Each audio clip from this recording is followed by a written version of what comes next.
प्राणिक पदार्थों में कुछ सब्जियां होती हैं जो बहुत बहुत प्राणिक होती हैं।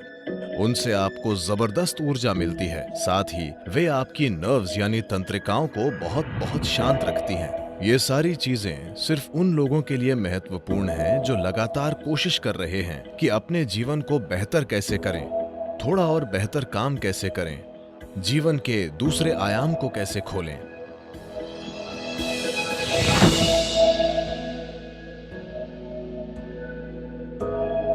योगिक संस्कृति में हम भोजन को 3 वर्गों में बांटते हैं: पॉजिटिव प्राणिक भोजन, नेगेटिव प्राणिक भोजन और जीरो प्राणिक भोजन। पॉजिटिव प्राण का मतलब है कि जब आप उसे खाते हैं तो वो शरीर में एक तरह की प्राणिक ऊर्जा लाता है। नेगेटिव प्राण शरीर से ऊर्जा निकाल लेता है। जीरो न देता है न लेता है, उसे बस स्वाद और आलस के लिए खाया जाता है। तो If you eat positive pranic food, energy will reverberate in a dynamic way. अगर आप पॉजिटिव प्राणिक भोजन खाते हैं तो ऊर्जा सक्रिय रूप से स्पंदित होगी।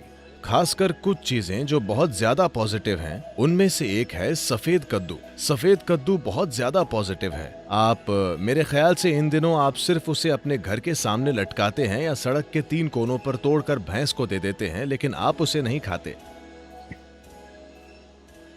नहीं, इसे खाना चाहिए क्योंकि इस सब्जी में इतनी ज्यादा प्राणिक ऊर्जा होती है। आप उसे अपने घर के सामने लटकाते हैं ताकि वहां अच्छी ऊर्जा हो, लेकिन अगर उसमें इतनी ज्यादा ऊर्जा है तो क्या उसे अपने अंदर डालना अच्छा नहीं होगा? उसे आपके अंदर डालना अच्छा है, खासकर अगर आप इस पर कई प्रयोग हुए हैं। अगर आप रोजाना 1 गिलास सफेद कद्दू का जूस पिएं तो आपके शरीर में कैंसर कोशिकाओं की संख्या बहुत कम हो जाएगी और आप साफ तौर पर देखेंगे कि आपकी बुद्धि की तीक्ष्णता बढ़ जाएगी।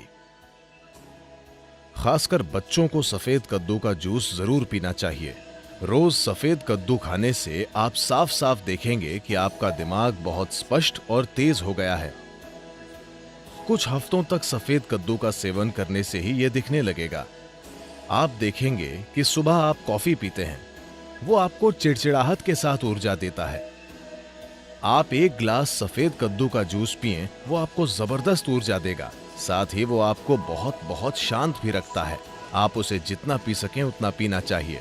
लेकिन वे लोग जिन्हें अस्थमा है, जिन्हें आसानी से सर्दी खांसी हो जाती है, ऐसे लोग अगर सफेद कद्दू का जूस पिएंगे तो आपको तुरंत सर्दी हो जाएगी, क्योंकि ये शरीर को ठंडा करता है। अगर ऐसी समस्या है तो ऐसे लोगों को हमेशा सफेद कद्दू के जूस में थोड़ा सा शहद या काली मिर्च डालकर पीना चाहिए।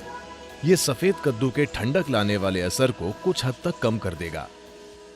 जब हम जिंदा रहने के लिए खाते थे तो हमें जो मिलता था हम खा लेते थे। अब जबकि हम चुन सकते हैं, हमें वो चुनना है जो शरीर के लिए सबसे अच्छा है। अगर हम इस तरह नहीं चुनते तो हम किसी तरह जीकर चले जाएंगे। ये सारी चीजें सिर्फ उन लोगों के लिए महत्वपूर्ण हैं जो लगातार कोशिश कर रहे हैं कि अपने जीवन को बेहतर कैसे करें, थोड़ा और बेहतर काम कैसे करें, जीवन के दूसरे आयाम को कैसे खोलें। अगर ऐसी चिंताएं हैं, फिर आप इस मशीन में किस तरह का भोजन या ईंधन डालते हैं, ये बहुत बहुत महत्वपूर्ण है।